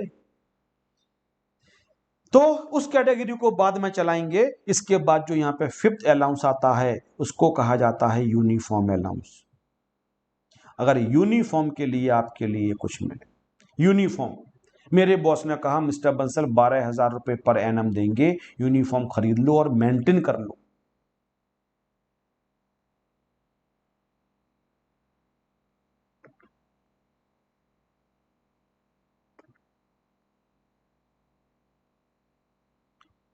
मेरे बॉस ने मुझसे कहा मिस्टर बंसल हम आपको यूनिफॉर्म अलाउंस देंगे 12,000 रुपीज पर एनम, आप यूनिफॉर्म खरीदो और यूनिफॉर्म आप उसको मेंटेन करो, आपको ड्राई क्लीनिंग वगैरह करवानी है, 12,000 रुपए पर एनम। और मैंने 9,000 रुपए पूरे साल में यूनिफॉर्म को मेंटेन करने में खर्च कर दिए। बताओ मुझे कितना बेनिफिट हुआ। बच्चे कहते हैं 12, मैं कहता हूं क्यों, यूनिफॉर्म आपने ही तो पहनी, मैंने नहीं पहनी, एम्प्लॉय ने पहनी, दिल पे पत्थर रख के पहनी।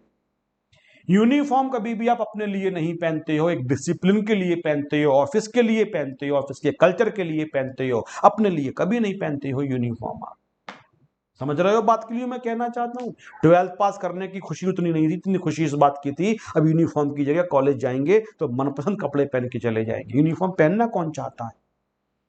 कई बार आप मॉल वगैरह में जाते हो, आप चीजें खरीदते हो, फिर आपको उसका रेट पता नहीं होता, रेट पूछना चाहते हो, तो एक आदमी और बगल में खड़ा होता है, उससे आप पूछ लेते हो भैया कितने का है, और घूर के देखता है वो आपके लिए। अब वो आप सॉरी बोलते हो क्योंकि आपको लगता है ये सेल्समैन था इस मॉल का, इसलिए आप, कई बार आपके साथ हुआ होगा और उल्टा हुआ होगा, किसी ने आपसे कभी रेट पूछ लिया होगा तो आपको बुरा लगा होगा कि हम इसके सेल्समैन जैसे लग रहे हैं। इसीलिए जितने भी मॉल्स वगैरह हैं, बड़े बड़े ऑफिस हैं, वहां एक यूनिफॉर्म ड्रेस कोड होता है, पता चल जाए हमें किससे बात करनी है, कौन हमें एंटरटेन करेगा।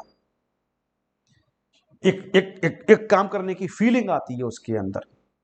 हाँ, अगर मुझे ड्रेस अलाउंस दे दिया जाए, वैसे ड्रेस अलाउंस कभी पेपर में आया नहीं, लेकिन आ जाए मैं बना सकता हूँ ड्रेस अलाउंस।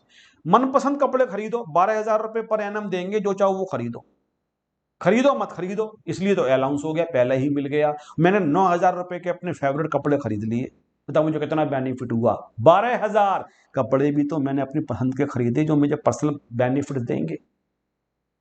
जब मैं बिल्कुल टीचिंग शुरू करी, मैंने 25 ईयर्स का था मैं, आई वॉज क्वाइट यंग, तो बिल्कुल इस कॉलेज के जो बच्चे आते थे, बीकॉम का पहला बैच था, बिल्कुल वैसा ही लगता था मैं।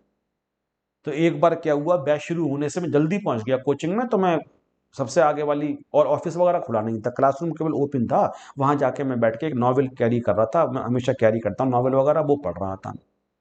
तो फिर 3 स्टूडेंट आई बीकॉम की, और वो आके पीछे बैठ गई, और जो ऑफिस का हम पियोन था वो ऑन ऑन करके क्लासरूम कहीं चला गया था। तो पीछे से एक लड़की बोलती है छिछ छिछ छिछ, इस तरीके से ना किसी को पुकारते हैं, मैंने पीछे मुड़ के देखा, बोले कैसा पढ़ाते हैं।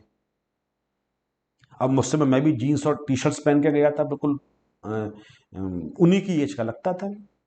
तो मैंने कहा कि मेरी मेरी भी पहली क्लास है, तो आज मुझे पता चला कैसा पढ़ाते हैं कैसा नहीं पढ़ाते हैं, this is also my first class.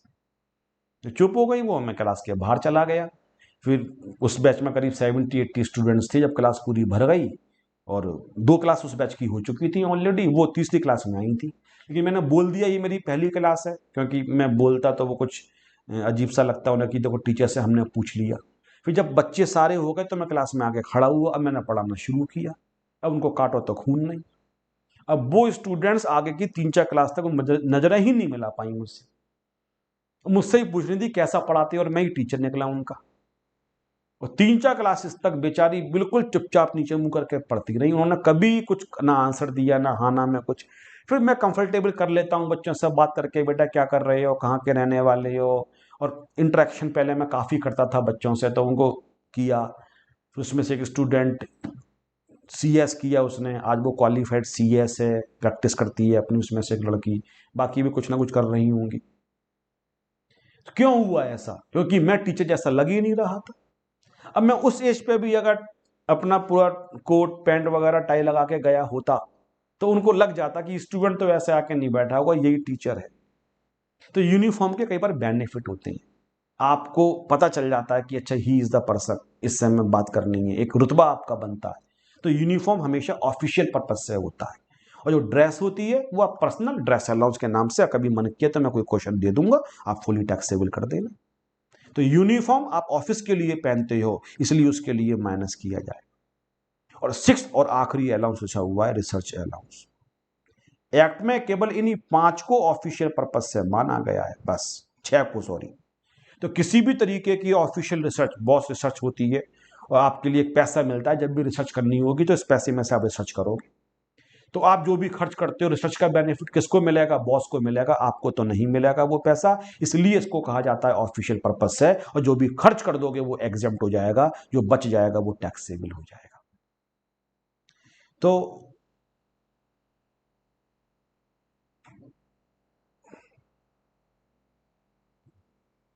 एक छोटा सा क्वेश्चन अगर यहां किया जाए, एक मिस्टर एक्स हैं, सेल्स मैनेजर हैं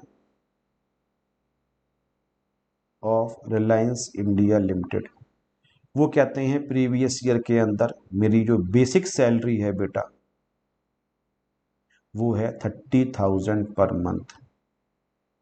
मुझे जो कमीशन मिलता है वो 2% के रेट से मिलता है, और जो मेरी सेल हुई थी वो 70 लाख रुपए की हुई थी। 70 लाख रुपए की सेल हुई थी। मुझे बोनस भी दिया गया 15,000 दिवाली पे। मुझे लंच अलाउंस मिलता है 800 पर मंथ। मुझे कन्वेंस अलाउंस मिलता है, मैं सेल्स मैनेजर हूं तो चीज़ों को बेचने के लिए जगह जगह मुझे जाना पड़ता है, 2,000 पर मंथ। और जो मैंने खर्च कर दिया इस काम के लिए, जिस काम के लिए मिला, वो था 1,500 रुपये पर मंथ। मुझे सर यूनिफॉर्म अलाउंस भी मिला, और यूनिफॉर्म अलाउंस मुझे मिला 15,000 पूरे साल का, 80% स्पेंड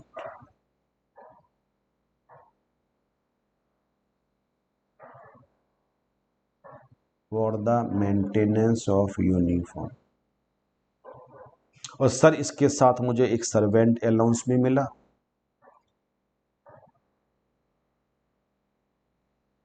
वो मिला 2,500 रुपये per month.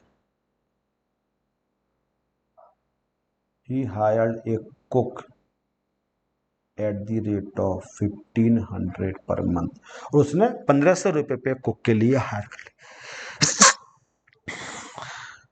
I am sorry बेटा, ये क्वेश्चन हो गया, इसको सॉल्व करते हैं। Basic salary 30,000 into 12, 3,60,000। इस जगह को खाली छोड़ना, यहां पे कैलकुलेशंस करेंगे सारी। इसके बाद कमीशन मिलता है 70 लाख, इसका 2%, 1,40,000। इसके बाद बोनस मिलता है और वो मिलता है 15,000। इसके बाद लंच अलाउंस मिलता है जो कि फुली टैक्सेबल होता है, और लंच अलाउंस दे रखा है 800 इंटू 12, 9,600। इसके बाद मिलता है कन्वेंस अलाउंस। कन्वेंस अलाउंस मिला 2,000। अब क्योंकि ये एग्जाम्प्ट है, इसको इस कॉलम में लिखेंगे, बीच वाले कॉलम में लिखेंगे, जो मैंने कहा था खाली स्पेस छोड़ के रखना, और वो हो जाएगा 24,000।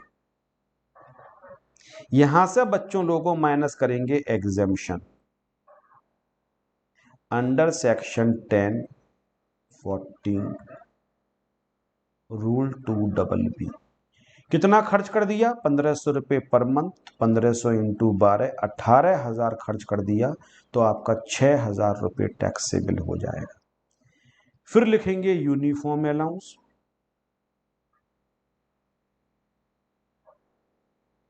15,000 रुपये मिला। यहां पे फिर लिखेंगे एग्जामिशन। सेक्शन नहीं भी लिखो तो रूल जरूर लिखना 2 80% खर्च कर दिया तो 12,000 रुपये हो गया, तो 3,000 रुपये टैक्सेबल हो गया। फिर मिला सर्वेंट अलाउंस। अब ये कंफ्यूजिंग है, मिला 2500 इंटू 12, ये पूरा टैक्सेबल हो जाएगा। तो उसने सर्वेंट हायर तो किया लेकिन अपने लिए ही किया ना, तो कुक भी तो खाना उसी को बना के दे रहा है, तो ये तो फुली टैक्सेबल, खर्चे का बेनिफिट तुम्हें मिल रहा है, तो तुमने तो पूरे पैसे को एंजॉय किया ना। तो इसको ऐड कर देंगे and that is called the gross salary. और ग्रॉस सैलरी कितनी निकल के, वैसे तो टोटल खुद भी कर लोगे लेकिन चलो मैं कर देता हूं, 360 और 140, तो ये तो 5 लाख रुपए हो ही गए, 5 लाख तो ये हो गए पूरे।